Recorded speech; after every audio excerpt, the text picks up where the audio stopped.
Okie dokie, welcome to Sequences in Series. In this video we're going to look at a specific type of sequence called an arithmetic sequence. Now a sequence in general is just when you have some terms listed out, separated by commas, and the dot dot dot means it goes on forever. Now this particular sequence starts at 8, so we say that our first term is 8. Now, we're going to use some notation here that's a little bit different than what you saw last year. So to say that our first term is 8, we write capital U sub 1 equals 8. Last year you used an A instead of a U. So understand that with IB and in your formula sheet, you're going to have all of your formulas geared towards U as your variable, and you're no longer going to see A's. Okay? So our second term, we'd write this as U sub 2 equals 11. Our third term, U sub 3, is 14, and so on. Okay? So from there, understand that U sub n represents the nth term of the sequence. Okay? Now, this particular sequence is arithmetic because we say there is a common difference, and from this point forward we're going to use a lowercase d to represent our common difference. The common difference here is 3. Well, you can see that we are going up by 3 as we move forward here in our sequence. Okay, so the next term of course would be 20, followed by 23, and so on. Okay, now why is it called a common difference? The word difference implies subtraction. Well, notice how if we were to work backwards, if we do our second term minus our first term, that's going to equal the third term minus the second term. Do you see how we have a common difference of 3? Okay, so you're always going to work backwards to show the common difference, or to find it in case it wasn't very obvious like it is here. Alright, let's look at another sequence real quick. So if we have a sequence that has a first term of 30, and then you can see it's going down by 5, we say that the common difference is negative 5. So negative means it's going down. Okay, it's getting smaller. So to show that it's really negative 5, notice how we can just subtract, working backwards, and we see that common difference is negative 5. Alright, let's go back to our original sequence of 8, 11, 14, 17, and suppose we wish to find the 50th term. Alright, well, in your formula packet you will see that there's a formula for finding the nth term of an arithmetic sequence. It looks exactly like this. Okay, so know that once again that's given to you. If we want to find the 50th term, that means we're looking to find U sub 50. U sub 1 is our first term, that's 8. If we want the 50th term, then n is 50. And we said from earlier that the common difference is 3. So if we just clean this up, we end up getting 155 for our 50th term. So of course we're not going to sit there and continue the pattern out until we find the 50th term. Instead we're going to use our formula. Okay, last example here dealing with this sequence of 8, 11, 14, and 17. Suppose we wish to find an expression for the nth term. So in the previous part we were looking for the actual 50th term. Now if we just want a general expression, we're going to use this same formula as before, except we're going to have U sub n equals, our first term is a fixed 8. Now for the nth term, that means we're going to keep an n in it. And the common difference is a fixed 3. That's not going to change. So that's one expression. So you could go further with it if you were to, that's an n, if you were to distribute this 3 to each part, you would end up with 3n, and then you have a minus 3, which when combined with that 8, you get a plus 5. So these are both expressions for the nth term. Okay, one is just simplified, the other one is not, but they're both okay.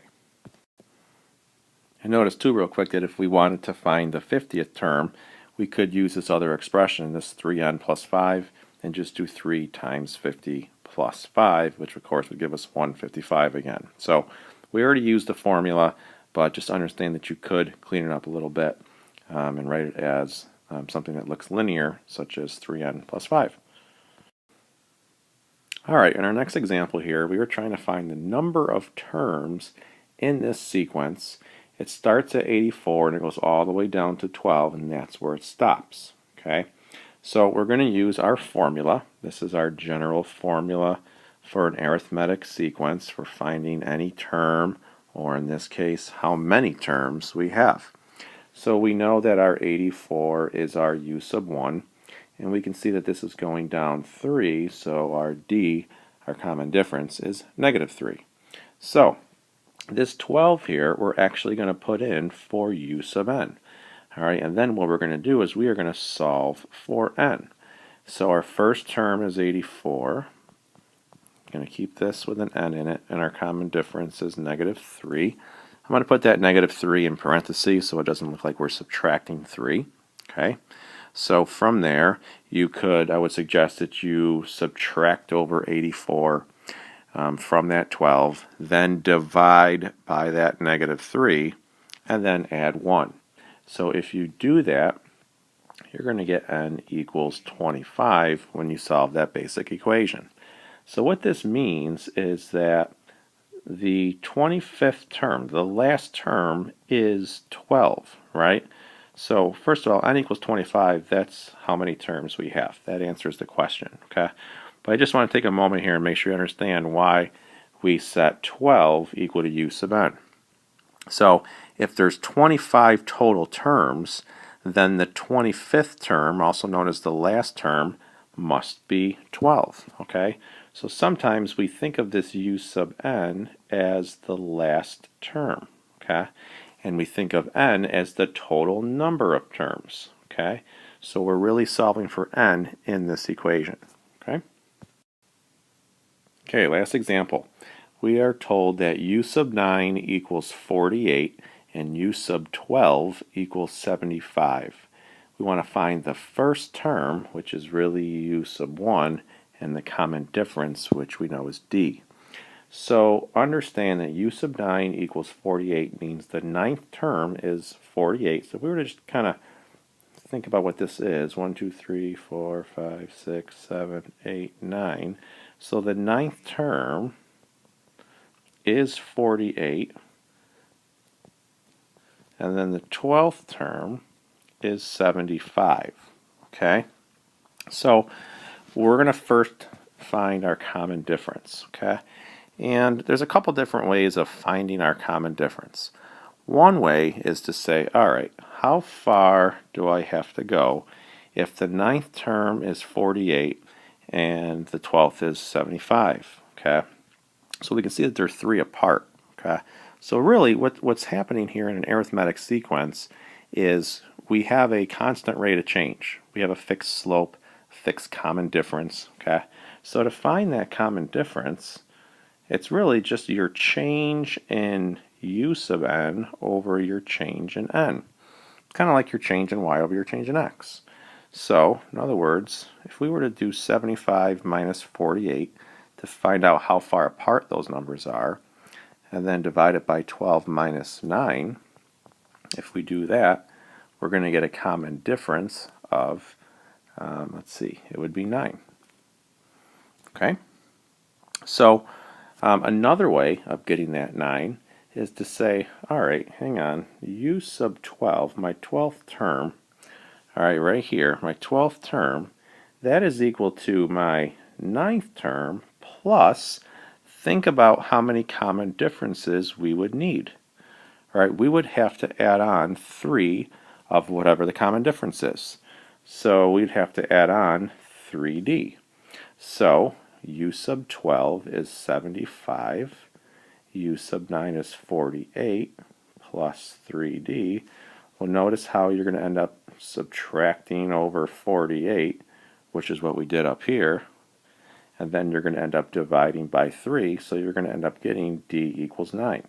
So I don't care which way you take, it's up to you, but understand you have a couple options in a problem like this for finding your d. Now, the last thing is we have to find our first term. So let's go back to our general formula here for an arithmetic sequence, okay? And we can use either one of these facts, okay? So let's use the fact that we know that u sub 9 is 48. So that means I can put a 48 in for u sub n. My first term is what I'm trying to find. Oops, I forgot my d up here. My n value would be 9 because the ninth term is 48, so 9 would go in for n. And my common difference is 9. So if we clean this up, we end up with u sub 1 plus 72. And if we subtract that 72 over, we get u sub 1 equals negative 24, which another option is you can sit there and you can back it up, right, until you eventually get to your first term. We know that the common difference is 9, which means you're adding 9 to get the next terms, but if you're working backwards, you'd have to subtract 9. So if you just kept subtracting 9, you would eventually get to negative 24 for your first term. Now, that's not ideal. I mean, imagine this being the 90th term, okay? Then you're not going to want to count backwards like that, okay? So it's best to use the formula to just plug in and find your u sub 1.